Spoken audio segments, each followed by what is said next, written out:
ఒకరిని మించి ఒకరు. పూర్వం మన దేశంలో ఒక గొప్ప శిల్పి ఉండేవాడు.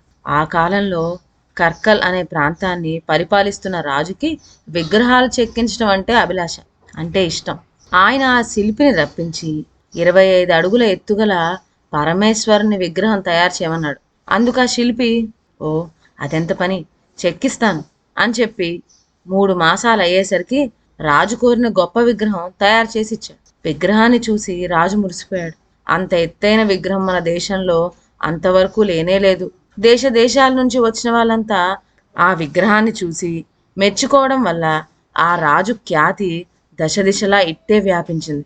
శిల్పికి గొప్ప గొప్ప బహుమతులు ఇచ్చి పంపేవాడు రాజు. శిల్పి బహుమానాలు అందుకొని తన ఊరు పోతూ ఉంటే రాజుకు ఒక భయం వేసింది. ఈ శిల్పినే మరొక మహారాజు ఎప్పుడైనా పిలిపించి ఇంతకన్నా ఎక్కువ బహుమానం ఇచ్చి ఇంతకన్నా గొప్ప విగ్రహాన్ని తయారు చేయించుకుంటాడేమో. అప్పుడు ఆ విగ్రహం ముందు తన బొమ్మ తక్కువైపోయి తన కీర్తి తగ్గిపోతుందేమో అని ఇంక బొమ్మలు చెక్కడం సాధ్యం కాకుండా వాని కుడిచి నరికించి వదిలాడు. శిల్పి స్వగ్రామం చేరుకొని తనకు రాజు చేసిన ద్రోహాన్ని తలుచుకొని దుఃఖిస్తూ ఆ రాజుపైన ఎలా కసి తీర్చుకోవటమా అని ఆలోచించాడు. ఈ రాజుకి బద్ధశత్రువైన వేణూరి రాజు వద్దకు వెళ్ళి తన గోడు చెప్పుకున్నాడు. ప్రభు, ఒక చేయి పోయినంత మాత్రాన నా నేర్పు నశిస్తుందనుకోవడం ఏమిటి ఆ రాజు అని ఆ శిల్పి తన ఎడం చేత్తో మీసం మెలిపెట్టాడు. ఇందుకు వేణూరు రాజు ఆశ్చర్యపోయి, అట్లయితే నీ కుడి చేయి పోయిన నేర్పు నశించలేదన్నమాట అన్నాడు.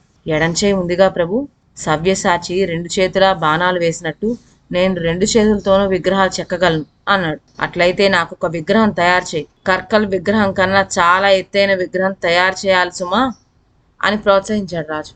తప్పకుండా అలాగే చేస్తాను, 36 అడుగుల ఎత్తైన విగ్రహం తయారు చేసిస్తాను అన్నాడు శిల్పి. శిల్పి కర్కల్ రాజు పైన పూనిన పగ కొద్దీ రాత్రింబగళ్ళు పనిచేసి అనుకున్న దానికంటే త్వరలోనే ఆ 36 అడుగుల విగ్రహాన్ని తయారు చేసిచ్చాడు. వేణూరు రాజు బ్రహ్మానందభరితుడయ్యాడు. కానీ ఇంతకు ముందు కర్కల్ రాజుకు పట్టుకున్న భయమే ఇప్పుడు ఈ రాజుకి పట్టుకుంది. శిల్పిని వదిలిపెడితే అంతకన్నా గొప్ప విగ్రహం తయారు చేయవచ్చు. అప్పుడు తన విగ్రహం గొప్పేముంటుంది ఇంకా. కర్కల్ రాజుకు తోచిన ఉపాయమే వేణూరు రాజుకి తోచింది. ఆ శిల్పి తన ఎడంచేయి సహాయం వల్ల కదా ప్రజ్ఞ చూపించగలిగాడు. ఇలా ఆలోచించి అతని ఎడం చేయి కాస్త నరికించి వేశాడు.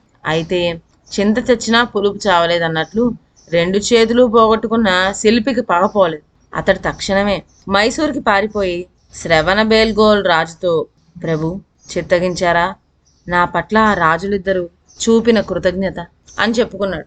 అలా చెప్పుకోవటంతో అతనికి ఆవేశం ఆగలేదు. ఉగ్రుడయ్యాడు శిల్పి. నిప్పులు చెరిగిస్తూ ఇలా అన్నాడు, ప్రభు, ఇద్దరు నా చేతులు నరికించారు కానీ నా బుద్ధిని హరించడం వాళ్ళ తరమవుతుందా, వాళ్ళను పుట్టించిన బ్రహ్మ తరమో అవుతుందా అన్నాడు. అట్లయితే నువ్వు చేతులు లేకుండానే విగ్రహాలు తయారు చేయగలవా అని అత్యంత ఆశ్చర్యంతో అడిగాడు రాజు. తప్పకుండా చేయగలను. నా బుద్ధిని వినియోగించి నా శిష్యుల చేత తమకు ఒక అపూర్వమైన విగ్రహం తయారు చేయిస్తాను అని చెప్పాడు శిల్పి. చేయించు అన్నాడు రాజు. శిల్పి ఒక ఆసనం అధిష్ఠించి కూర్చున్నాడు. శిష్యులకు ఆజ్ఞలిస్తూ 57 అడుగుల ఎత్తుగల గోమతేశ్వరుని విగ్రహాన్ని తయారు చేయించాడు. ఆ శిల్పి యజమాన్యం క్రింద చెక్కబడ్డ బ్రహ్మాండమైన విగ్రహం అదే. అతను తయారు చేసిన ఆఖరి విగ్రహం అదే. ఏమంటే కర్కల్ రాజుకి వేణూరు రాజుకి పుట్టిన దుర్బుద్ధే ఈ శ్రవణ బేల్గోల్ రాజుకి పుట్టింది. అతనికంటే గనుడు ఆ చెంట మల్లన్న అన్నట్లు అతని ప్రతిభ మరీ ఏ ప్రభువుకు వినియోగించడానికి వీలు లేకుండా ఈ రాజు శిల్పి యొక్క శిరస్సునే నరికించేశాడు. శిల్పిని చంపిన రాజులు 3 చచ్చి చాలా కాలమైంది. కానీ ఆ మహాశిల్పి కీర్తించాటే విగ్రహాలు మటుకు నేటికి శాశ్వతంగా నిల్చున్నాయి. ఈ విధంగా ఆ శిల్పికి అనేకమైన ప్రజ్ఞలు ఉన్నప్పటికీ అతనికి జీవితంలో తోడ్పడలేదు సరికదా, చివరికి అతని ప్రాణాలనే బలిగొన్నాయి. ఇదండి ఇవాళ కథ. మరొక మంచి కథతో నెక్స్ట్ వీడియోలో కలుద్దాం. అంతవరకు సెలవు. నా ఛానల్లోని కథలు మీకు నచ్చినట్లయితే నా ఛానల్ను లైక్ చేసి సబ్స్క్రైబ్ చేయండి. షేర్ చేయడం మర్చిపోవద్దు. కొత్త కథల నోటిఫికేషన్ కోసం బెల్ ఐకాన్ ప్రెస్ చేయండి.